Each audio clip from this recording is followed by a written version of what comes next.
પ્રકરણ 15 પથ્થરમાંથી પાણી. ફરી અમારું ઉતરવાનું શરૂ થયું. હેન્સ સૌથી આગળ હતો. અમે 101 પગલાં ગયા હોઈશું ત્યાં પ્રોફેસર સાહેબે દિવાલો પર બત્તીનો પ્રકાશ નાખીને કહ્યું, જો આ ખડકો પ્રાથમિક દશાના છે. આ જ રસ્તો સાચો છે. ખનિજશાસ્ત્રીઓ બધા એકવાર આ બાજુ મુસાફરીએ નીકળે તો ગાંડા જ થઈ જાય. એટલી અભ્યાસની સામગ્રી અહીં ભરી હતી. તાંબુ, મેંગેનીઝ, ક્યાંક પ્લેટિનમ, ક્યાંક સોનું વગેરે ધાતુઓ ખડકોની સાથે મળીને ચળકાટ કરી રહી હતી. માણસોની દૃષ્ટિથી પર રહીને આ બધી ધાતુઓ અહીં સ્વચ્છંદે રાચતી હતી. રાતના 8 વાગ્યા સુધીમાં તો પાણી ક્યાંય ન દેખાયું અને ધીમે ધીમે હું હિંમત હારવા લાગ્યો.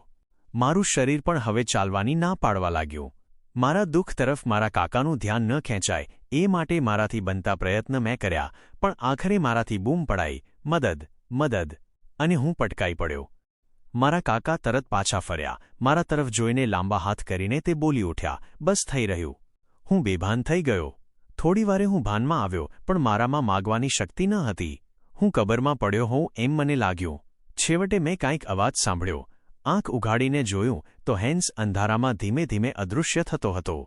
તે અમને મૂકીને ભાગી જતો હશે? મેં બૂમ પાડવાનો પ્રયત્ન કર્યો, પણ બૂમ ન પાડી શકાય, અને એમ શંકા શું કામ લાવવી? તે ઉપર નહોતો જતો પણ આગળ જતો હતો. મને થયું, હેન્સ પાણીની શોધમાં તો નહીં જતો હોય? લગભગ 2 કલાક સુધી ભયંકર વિચારોમાં ને વિચારોમાં મારું મગજ ગૂંચવાઈ ગયું. મને લાગ્યું કે હું ગાંડો જ થઈ ગયો છું. પણ આખરે પગલાં પાછા ફરતા સંભળાયા. હેન્સ પાછો આવતો હતો. તેણે આવીને મારા કાકાને જગાડ્યા, બેઠા કર્યા અને બોલ્યો, પાણી છે. ક્યાં છે? નીચેના ભાગમાં. મારામાં એ નવું ચેતન આવ્યું. કાકાએ તથા ભોમિયાએ હાથ પકડીને મને બેઠો કર્યો અને અમે આગળ વધ્યા. પાણીની આશામાં લગભગ 1 કલાક અમે ચાલ્યા. ત્યાં અમારા કાનમાં ઉપર કંઈક નવો અવાજ આવવા લાગ્યો. જાણે દૂર દૂર કંઈક ઘૂઘવાટ થતો હોય એમ અમને લાગ્યું. હેન્સની ભૂલ નથી. જરૂર આટલામાં ક્યાંક પાણીનું વહેણ છે. મારા કાકા બોલ્યા, પાણીનું વહેણ? પૃથ્વીના આ ગર્ભમાં ક્યાંક ઝરણું હોવું જોઈએ. અમે વધારે ઉતાવળા ચાલ્યા. પાણીના અવાજે મારામાં નવું ચેતન પૂર્યું. પડખેની ખડકની દિવાલમાંથી જ એ અવાજ આવતો હતો, પણ પાણી દેખાતું ન હતું. સંભળાય છે છતાં દેખાતું કેમ નથી? અમારીને પાણીની વચ્ચે કાળમીંડ પથ્થરની દિવાલ હતી. હું નિરાશ થયો. દિવાલ ક્યારે પૂરી થાય ને પાણી દેખાય? ત્યાં તો હેન્સે એક હાથમાં બત્તી લીધી અને બીજા હાથમાં તીકમ લઈને તે આગળ વધ્યો. હું તેની પાછળ ચાલ્યો. દિવાલ પાસે જઈને તેણે કાન માંડ્યા અને 2-3 જગ્યાએ તપાસીને અવાજ કર્યા. વધારેમાં વધારે પાસે છે તેની તેણે તપાસ કરી. આખરે તેને એક જગ્યા જડી. હું આ બધું હજી સમજ્યો નહોતો. મને થતું હતું કે અત્યારે આ ભોમિયો આ શો પ્રયોગ કરતો હશે? પણ જ્યારે તેણે તીકમ ઉપાડી જોરથી દિવાલ ઉપર ઘા માર્યો ત્યારે મને બધું સમજાયું. શાબાશ! હું તથા મારા કાકા બંને બોલી ઉઠ્યા. પાણી મેળવવાની આ સાવ સાદી રીત જે અમને ભણેલાને ન સૂઝી તે આ ગામડિયાને તરત સૂઝી આવી હતી. આ રીતે ખડક તોડવામાં પૂરેપૂરું જોખમ હતું.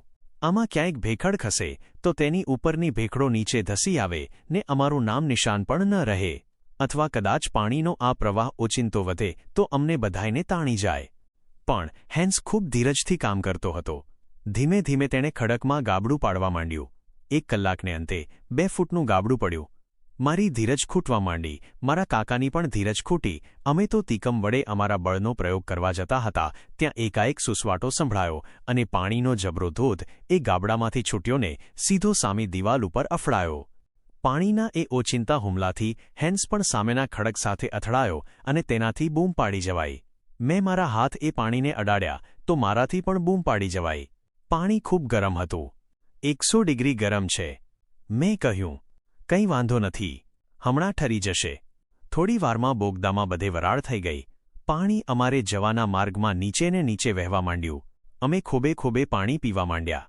અમને કેટલો આનંદ થયો હશે? પાણી કેવું હશે? ક્યાંથી આવતું હશે? વગેરે જાણવાની અત્યારે અમને પરવા નહોતી. પાણી હજુ થોડું થોડું ગરમ હતું, પણ અમે તો પેટ ફાટાફાટ પીધું અને લગભગ ગળા સુધી આવેલા અમારા પ્રાણને પાછા શરીરમાં ધકેલી દીધા. 1 મિનિટ પછી મને ખબર પડી કે પાણીમાં લોહ છે. મેં મારા કાકાને આ વાત કરી. બહુ મજાનું. લોહવાળું પાણી આપણને તાકાત આપશે. પૃથ્વીની સપાટીથી 6 માઇલ નીચે વહેતી આ નદીનું પાણી હેન્સ હોય તો જ આપણને મળે. માટે આ ઝરણાનું નામ હેન્સ નદી પાડો. એમાં કોને વાંધો હોય? હેન્સને તો આની સાથે કંઈ લેવા દેવા જ નહોતી. પાણી પીને તે એક ઠેકાણે નિરાંતે બેઠો હતો અને પોતાનું મોં ધોતો હતો. હવે આપણે આ પાણીને આમ નકામું ન જવા દેવું. કેમ, આ પાણી કંઈ ખૂટવાનું નથી. તો પણ આપણે આપણી મશકો પૂરી ભરી લઈએ અને પછી એ બાકું બંધ કરી દઈએ. અમારી સલાહ માન્ય રાખીને હેન્સ બાકું પથ્થરોથી પૂરવા ગયો, પણ એમાં પોતે આખો ભીંજાઈ ગયો. કશું ન વળ્યું. પણ આપણે એ બંધ જ શું કામ કરી દેવું? મારા કાકાએ પૂછ્યું. મને પણ તે બંધ કરવાનું કંઈ કારણ દેખાયું નહીં. આ બંધ કરવામાં તો ઉલટું નુકસાન છે. આ નદી આગળ ને આગળ ચાલશે, આપણને રસ્તો બતાવશે. એટલું જ નહીં, પણ જ્યારે જોઈએ ત્યારે પાણી પૂરું પાડશે. અરે, એ તો આપણને સૂઝ્યું જ નહીં. મેં કહ્યું, આ નદી એ આપણી મુસાફરીનું પહેલું શુભ ચિહ્ન છે. આપણે જરૂર સફળ થઈશું. હવે ઠેકાણે આવ્યો. મારા કાકાએ હસીને કહ્યું. હા, હવે હું તૈયાર છું. પણ ઊભો રહે. અત્યારે તો રાત પડવા આવી છે અને વાળું કરવાનો વખત થયો છે. એ તો આ આનંદમાં હું ભૂલી ગયો. અમે નિરાંતે પેટ ભરીને ખાધું ને પછી ત્રણેય જણા ઘસઘસાટ ઊંઘી ગયા. આ વાર્તા સાંભળીને તમને